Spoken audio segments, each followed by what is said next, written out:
Good day everyone! Welcome back to my video. Today meron na naman tayong isang flashlight na i-review.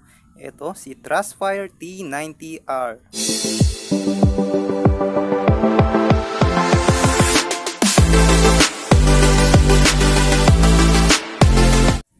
So guys, ito nga pala yung isa sa mga expensive model or flashlight ng Trustfire, no. And ito rin yung pinakamataas na model sa mga T variation. Ayan. Ito siya. Si T90R, isa sa mga nagustuhan ko is naka dual switch na siya. Ayan, isa dito sa tail switch at dito. And etong ganitong flashlight guys ay napakabibihira lang, no, dahil yung mga dual switch na ganito mostly nakikita lang natin yan sa mga EDC flashlight or sa mga maliliit.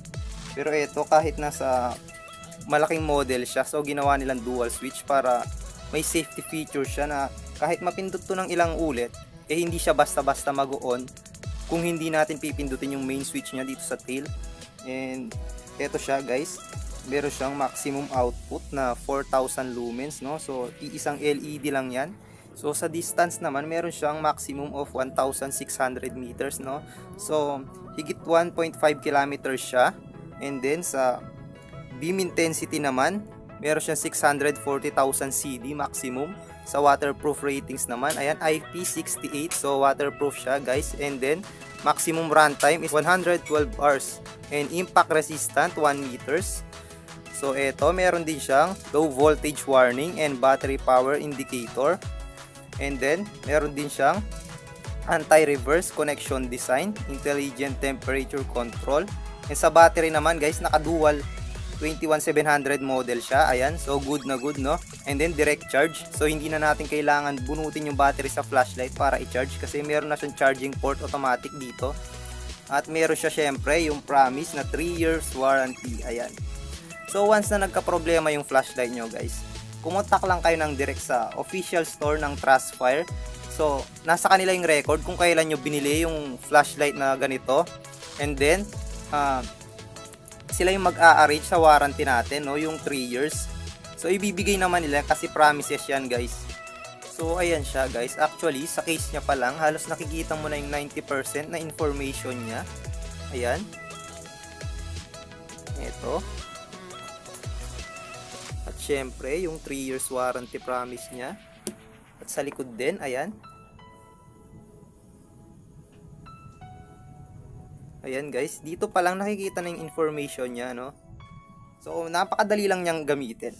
Actually naka-plastic yan, nakabalot. So binuksan ko na siya kasi gusto ko muna siyang pag-aralan and dala rin ng excited, no. So eto, buksan na natin guys.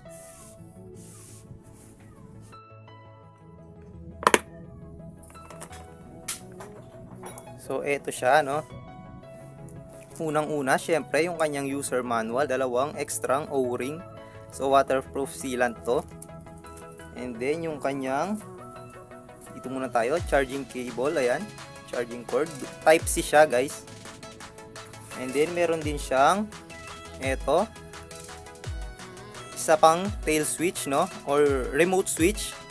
Kung ayaw nyong gamitin yung dito, so pwede nyo tong ilagay guys, or if ever man na masira yung tail switch nya, pwede nyo tong ipampalit.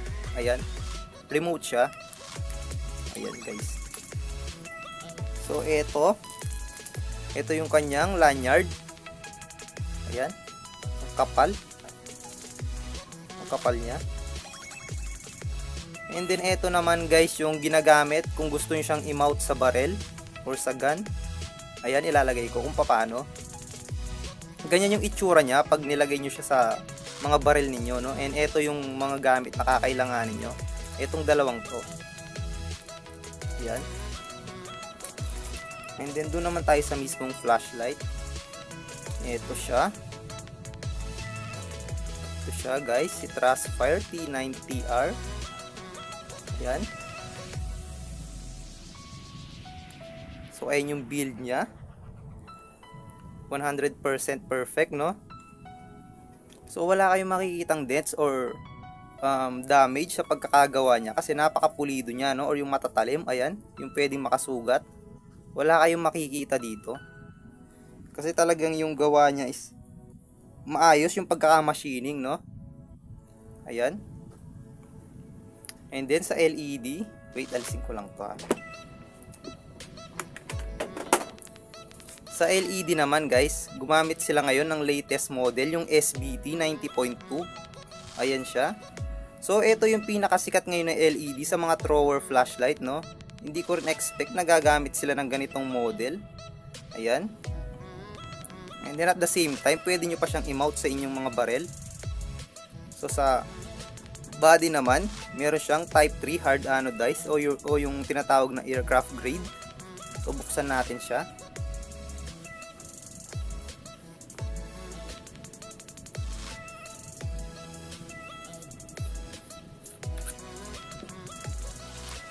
Ito guys, make sure lang na alisin nyo to pag bago siya.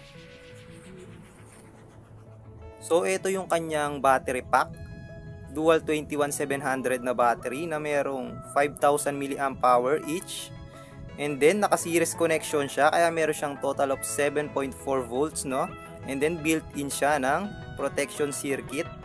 So yung protection circuit niya guys, isa dito sa negative side, ayan. And then isa din dito sa may gitna, ayan. Kung makikita mo siya ng personal, halatang halata mo talaga yung circuit module niya. Ito nandito. And then ayan siya, oh. At yung connection naman ay ito. Ito yung kanyang plate. Ayan, as you can see, kung napupunan nyo, ayan siya, mula doon papunta dito sa gitna. Tapos ayan, pupunta na naman siya dito. Ayan yung build ng kanyang battery pack guys.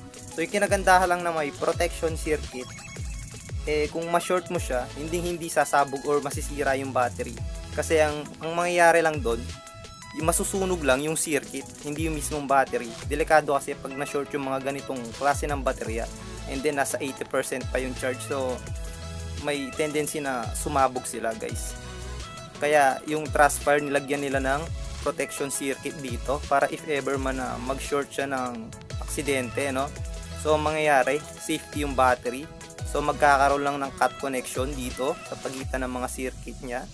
So ayan siya. Ayan lang yung info ng kanyang battery.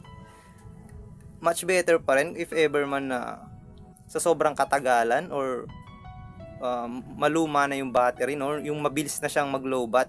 So kumontak kayo sa Trustfire para mag-direct sa kanila ng ganitong battery pack. Para yung mabili nyo, may protection circuit din. Mahirap kasi yung mga nabibili natin ngayon na single battery, no? Kasi almost yung mga nabibili natin sa online store, wala silang protection circuit. Talagang ano lang sila, kumbaga naka-main lang sila, no? Or todo buga yung ano nila, yung current nila.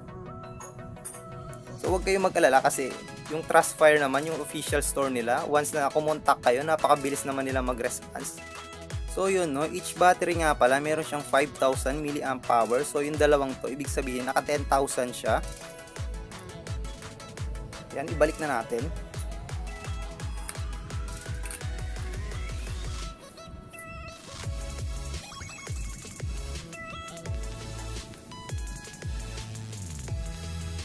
Ito yung kanyang tail switch guys, ayan. Ito yung main switch niya. And ito naman yung gear switch, ito. So sa mode naman, meron lang siyang 5 mode. So ito yung kanyang manual guys.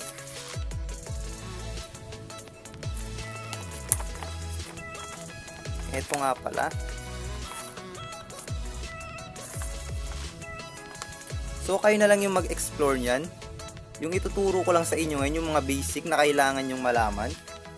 So ito, karagdagang information na lang yung sa manual, no. Meron lang siyang 5 mode: low, medium, high, turbo, and yung strobe. So huwag kayong mag-alala kasi napakadali lang naman yung gamitin. Kailangan lang nating i-press itong kanyang tail switch kasi ito yung main switch niya. So ayan. As you can see, meron siyang battery indicator, ito. So pag naging kulay pula yon, ibig sabihin nasa 20% pababa na lang siya. So pag nag-blink yung kulay pula, kailangan na natin siyang i-charge. So pag hindi nyo pa siya charge guys, automatic siya na mag-off kasi hindi niya hahayaang ma-drain yung battery. Hindi kasi maganda yung para sa mga lithium type na battery, no, or actually sa kahit anong battery.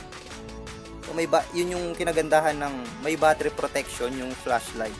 Ito yung kanyang low mode. Ayan, as you can see. So single press lang. Ito yung kanyang medium. Ayan siya. You can see ang lakas ng medium niya. And then high mode. Ito yung kanyang high.